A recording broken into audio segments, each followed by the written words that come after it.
Wow, man. So it finally happened, dog. Kevin Durant has been traded to the Houston Rockets for a package that is Jalen Green, Dylan Brooks, this year's 10th overall pick, and 5 second rounders, man. This is a trade that for let me just go ahead and start off with the Houston Rockets part of this trade. Now there was things like, oh, KD could go to the Spurs, KD could go to the Wolves, KD could go to the Rockets, all the Heat, all of these things were extremely real possibilities, and I'm very happy that he didn't end up going to the Heat, and I'm happy he didn't end up going to the Spurs because I believe, and like for the Spurs, I think that this kind of would speed up their timeline, and it would be like just a random 2 years in their history, and I don't, and like during that random 2 years, like if they didn't win the championship, then the trade would have been pointless, right? Because after that, it's like, well, what was the point of doing it? For the Miami Heat, you have nothing. Like there was no, you couldn't give up nothing good to get Kevin Durant, and if you could have given up something good to get Kevin Durant, then you would have had nothing. You would have had even less on your team than you already have. The only two teams that I was really interested in seeing him go to were the Timberwolves and the Rockets, and I love this trade for the Houston Rockets. Let me tell you why. First of all, you keep guys like Jabari Smith Jr., you keep Fred VanVleet, who you want on this team alongside Kevin Durant. You keep your young guys. Obviously, you keep Amin Thompson. I don't believe that you would have even considered this trade if Amin Thompson was in it. But then for you to also keep Reed Shepard, Cam Whitmore, and even I already said Jabari Smith Jr. Who am I thinking of right now?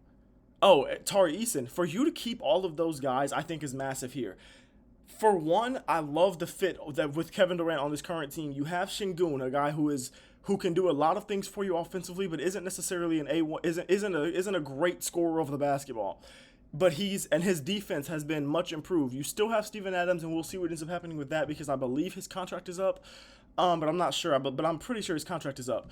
Let me actually just go ahead and look but you still have Steven Adams, a guy that like um you know what I'm saying, like a guy that's been killing things. I think in the playoffs he really really showed his value to this franchise. And while he's not a guy that's going to play, a whole bunch of games in the regular season, whether that be because of injuries or just because of the fact that they don't need him to play all that many games in the regular season, what he gave you in this offseason was something that I think was good enough for you to be like, oh yeah, this is a guy we want to keep as our backup center. Um, Let me just look real quick. Let's look at Spotrac and let's see. Yeah, so he's under contract for the next year. Okay, that's good. So you got him still. You got your young guys in Cam Whitmore. You got your young guys in Reed Shepard. Those guys didn't even play much this year. Not much like at all this year.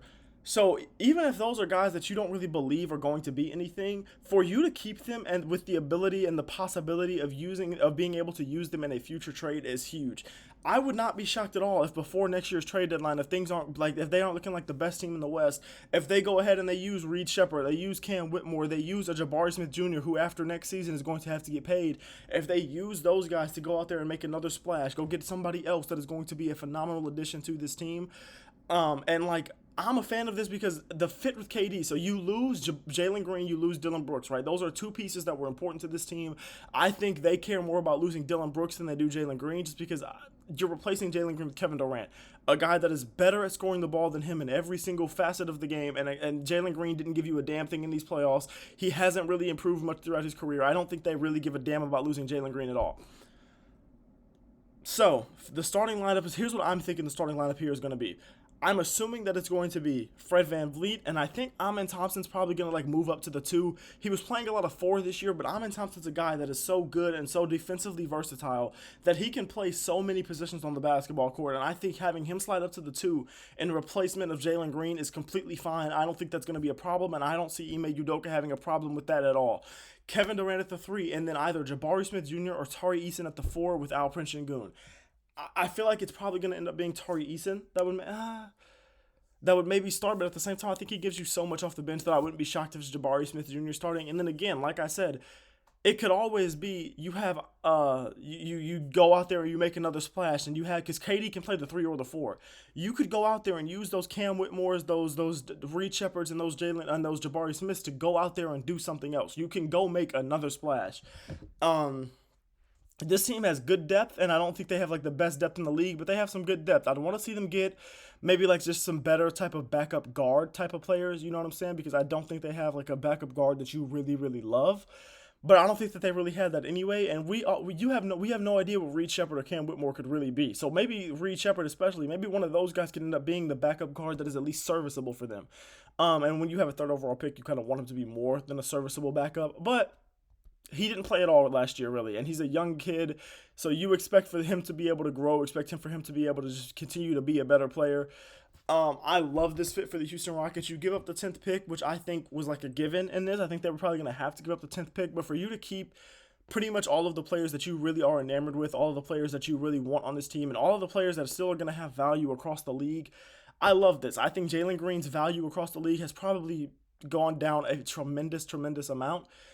You know what I'm saying? During tremendous amount since the playoffs and everything like that. So I think for you to be able to trade him, Dylan Brooks, and just one first round pick to get a guy like Kevin Durant, even if it is on the tail end of his career, is huge. And I think this automatically makes you a top two, top three team in the West. Like immediately it does. I love this trade for the Houston Rockets. Now, for the Phoenix Suns, here's what I'll say. Um, I think I love the Dylan Brooks fit along the current roster of the Phoenix Suns. I think he brings you a lot of much needed defense, and he just while he does add just another wing to the team, which you don't necessarily need, he does do some good things for you. I think he's a good fit here. But the thing, and I love you getting the 10th overall pick because the only pick you have is Cleveland's pick, which is 29th this year.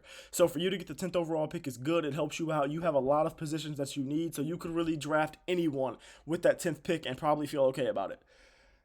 Anyone besides a guard, anyone besides like a shooting guard, because my goodness, man, you have Devin Booker, Bradley Beal, and Jalen Green now. That fit to me is terrible. What are you going to do? Have Devin Booker at the one, Jalen Green at the two, Bradley Beal at the three? The defense is ass. The offense, I think, overlaps too much for it to be really, really good. So, one thing that I kind of immediately thought of when I was trying to think about the fit of Jalen Green on the Phoenix Suns is, does this mean they're going to trade Devin Booker? Because I think Bradley Beal is damn near untradeable with that no trade clause, with the money he's making, and with how bad he's been, how mediocre at best he's been throughout the last two seasons. I do believe that he's kind of untradeable, or at least untradeable. Like he's not. If you do trade him, you're not going to get anything that you even are liking. You're not going to get anything that you're really okay with. Um. So yeah, man, I'm very interested to see what the Phoenix Suns are going to do next, because I don't believe this is the last move for them. And I do hate the fit of Jalen Green alongside their current team. I'd be interested to see if this means they're going to try to trade Beal or Booker or both, which I think would be. I think trading Devin Booker would be a terrible move, but that's just me. And then obviously you can't trade Jalen Green until. Would you even be? I don't even know if he'd be able to be. I think he'd be able to be traded at next year's deadline. But like other than that, you can't trade him anytime soon. You can't really trade him at any time during the offseason. So, um, yeah, it's very interesting to me. I'm very interested to see what the Phoenix Suns do, and I'm very interested to see if the Houston Rockets do end up making another move. Because while I think this makes the Rockets one of the favorites out west, I think there are some holes that still need to be filled. I would like to see what they can do to maybe shore up like that starting four, that starting two. I would like to see what they can do to maybe shore up some of that bench guard questions that I have. Um, but other than that, man, I am a huge fan of this trade for the Houston Rockets. I think unequivocally they win this trade, and I think they get an immense amount better as a team with this trade. So yeah, if they had this trade last year, they're probably not losing to the Warriors in the first round. In fact, I'd be pretty confident to say they're not losing to the Warriors in the first round if they had done this trade last year. So yeah, man. And then for the Phoenix Suns, you gave up, what did you give up? Cam Johnson. You gave up Mikal Bridges. I want to say you gave up a pick or two. Maybe you didn't to get Kevin Durant. I want to say you did to get Kevin Durant. Let me just go ahead and look. Let's look it up, because for you to give up all that, and then you only get a guy that doesn't fit well with your current team, and then you get Dylan Brooks in the first and the 10th overall pick. Like that's good, but you know what I'm saying? Like it's very interesting. I think the Rockets 100% won this trade. I'm trying to see like what did the Suns give up to get Kevin Durant? What did the Suns give up to get KD in what was it 2022? They gave up Mikal Bridges, Cam Johnson, Jay Crowder, four first round picks. I was about to say I knew they gave up some first round picks. I just didn't remember it being four. Yeah, so for you to give up all that, and then just 2 years later that turns into, oh yeah, now we give up KD for just Jalen Green, a guy that overlaps what two other guys on this team already do to a certain extent, and then Dylan Brooks and one first round pick is a little insane. So I do think the Suns are big losers in this trade, but at the same time, you had to trade him for something, and he's what the Rockets gave you was a better package than what the Heat gave you, and probably a better package than what the Timberwolves would have given you. Because what would you have gotten? Jalen Green and maybe Nas Reed. Would you have even gotten Nas Reed? I mean, would you have even gotten? I'm sorry, Jalen Green, Julius Randle and Nas Reed. Would you have even gotten Julius Randle? Would it have been Nas Reed and Kill Alexander Walker and maybe a pick? I don't like that I don't like that more than I like this trade. So huge trade for the Houston Rockets. Let me know what y'all think about this. Off rip, I'm probably grading this as, taking everything into account, I'm giving this like a C minus for the Rockets, for the Suns, just because I don't like the fit of Jalen Green with this team, and just because you gave up so much more for KD than you got back in return for him a few years later. But then for the Rockets, I'm giving this an A, man. I think when you get Kevin Durant and you don't have to give up any pieces that you really are in love with, you automatically get an A from me. So yeah, let me know what y'all think about it. Kevin Durant is a Houston Rocket now. Wow. I love y'all. I appreciate y'all. Thank you for watching. All glory to God as always. God loves you and so do I. All right. Peace out, man.